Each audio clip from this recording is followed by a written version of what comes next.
welcome to Joburg Today. My name is Maps.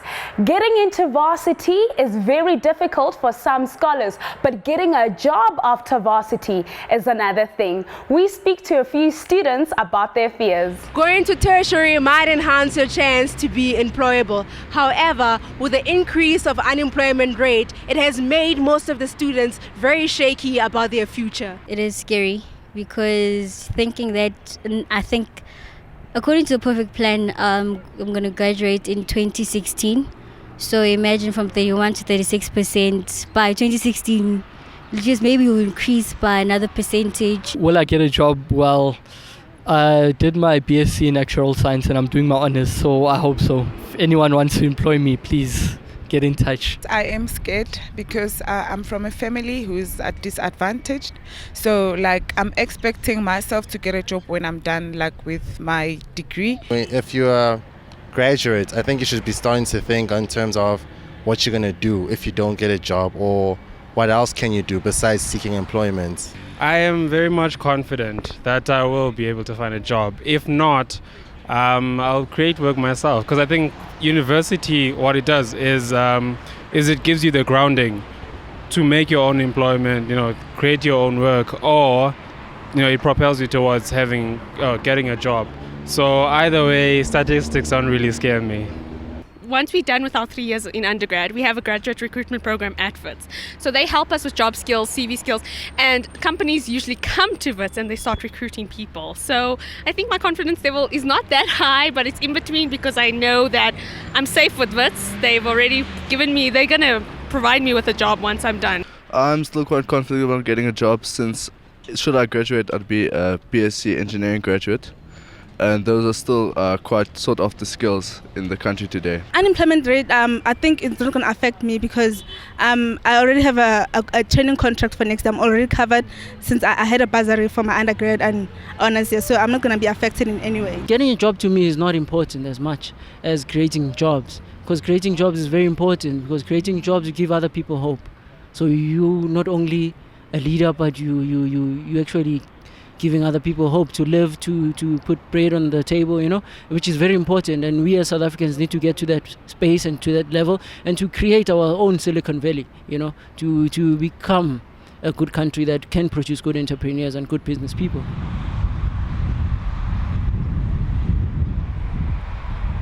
How's it? I'm Alan and you're watching Joburg Today.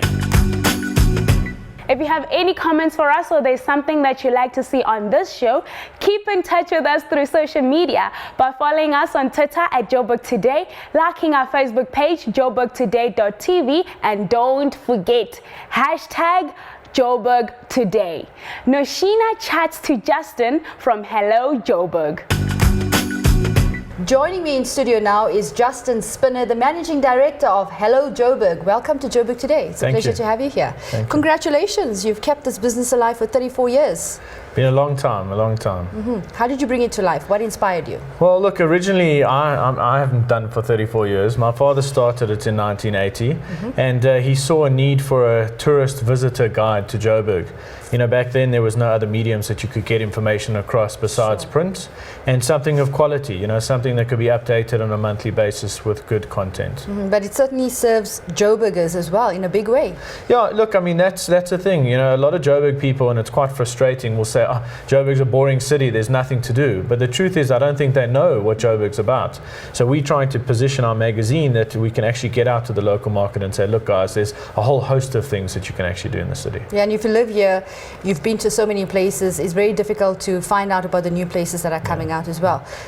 Well, people get in a rut, they like to go to the same place again and again and again, and I guess it's safe, but the truth is, if you just put yourself out of the comfort zone a little bit, you'll be very surprised. I'm one of those people that gets into a rut and just go to the familiar places, but it's amazing. I had a look at this, and there's quite an extensive listing in here as well. Correct, yeah. Do people have to actually pay you to be listed in your magazine? How does it work? Well, look, we have a balance. Our revenue comes mostly from advertising, so yes, payment obviously is a part of it.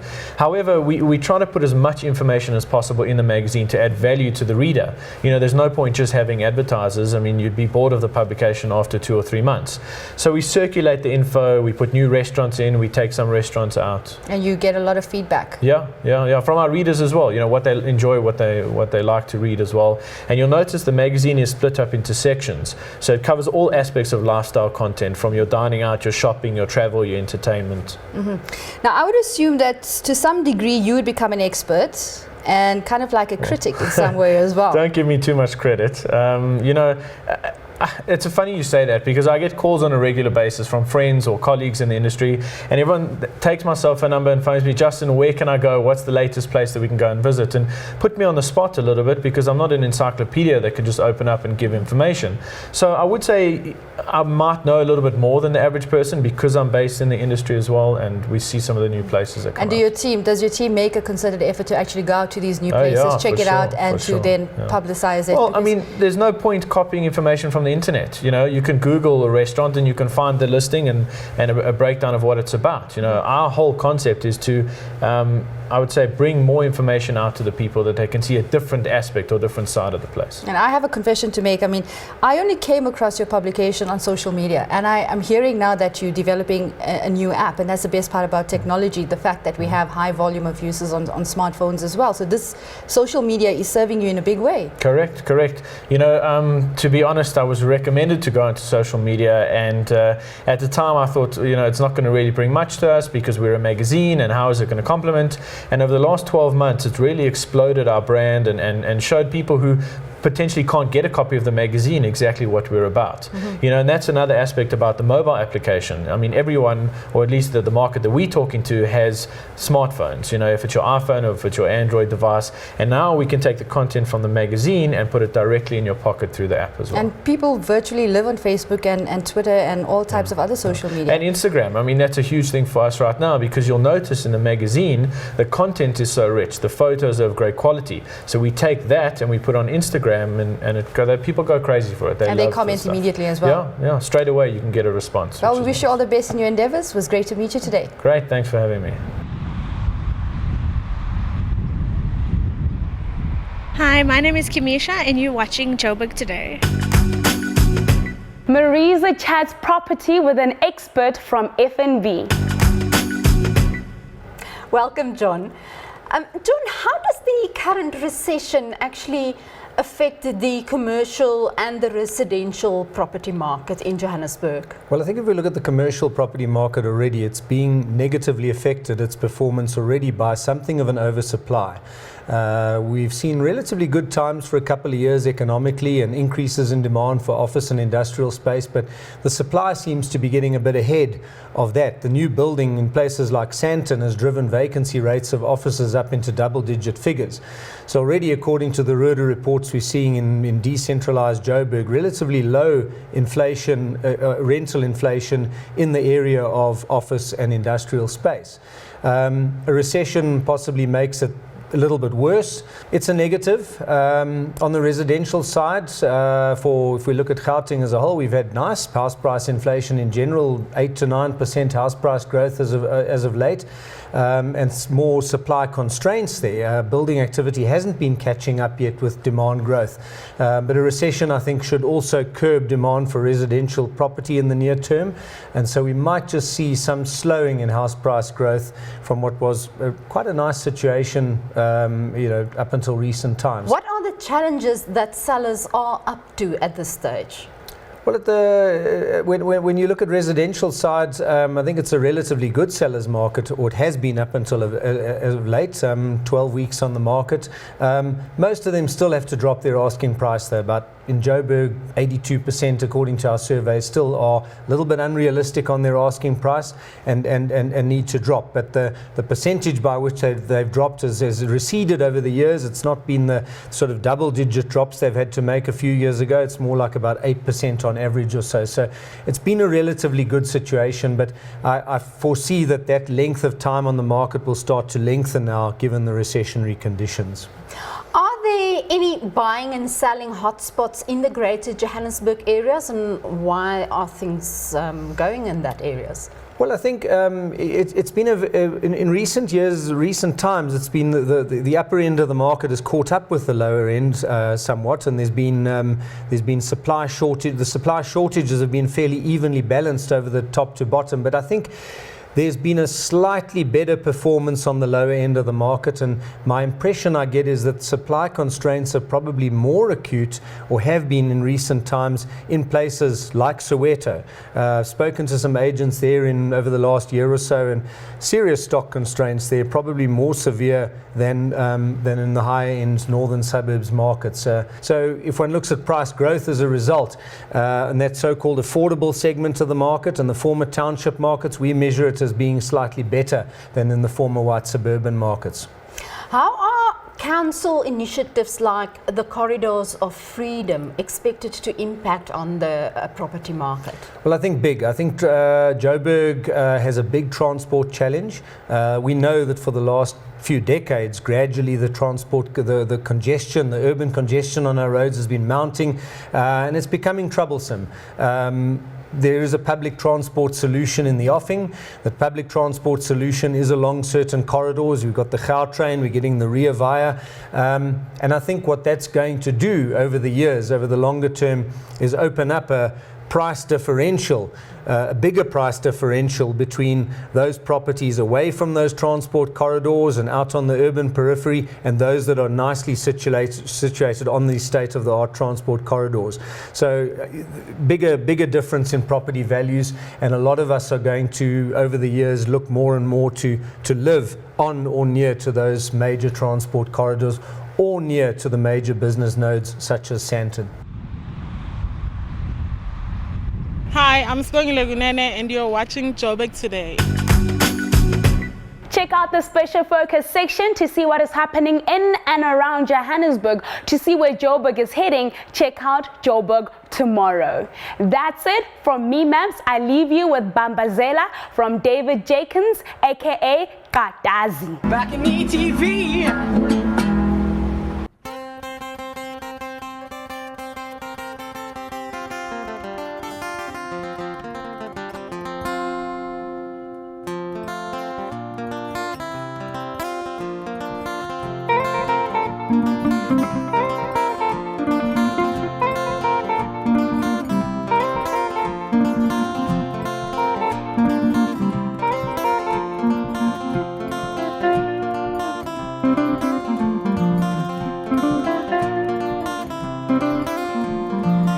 Wena ntombi tatazela kangaka uyangithanda yini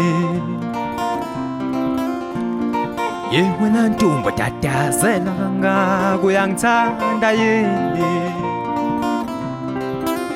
I've been waiting for so long for the answer to my ever-fading proposal. Please darling, won't you end these childish games and let's move on to the final level.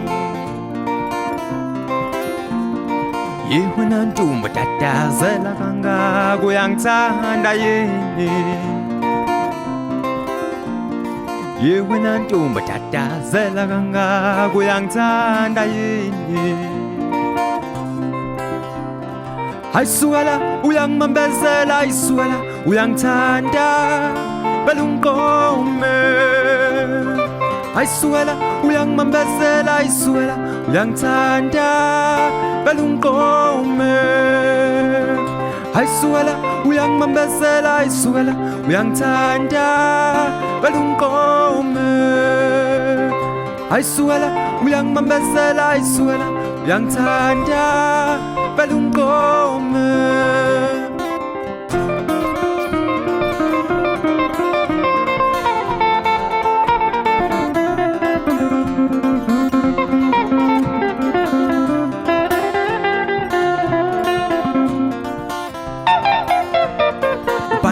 Phansi ngozwane ubala phansi uyacisha vele unqome ubala phansi ngozwane ubala phansi uyacisha vele unqome Is it a yes or a no, yeah or nay? Do you love me, should I let you stay, oh baby? Our love is pure, our love is great. Please don't let it go to waste. Stand wazami wena ntombi tatazela kangaka uyangithanda yini wena ntombi tatazela uyatatazela kangaka uyangithanda yini ubala phansi ngozwane ubala phansi uyacisha vele unqome ubala phansi ngozwane ubala phansi uyacisha vele unqome ayisuka la uyangimambezela ayisuka la uyangithanda vele unqome ayisuka la uyangimambezela ayisuka la uyangithanda vele unqome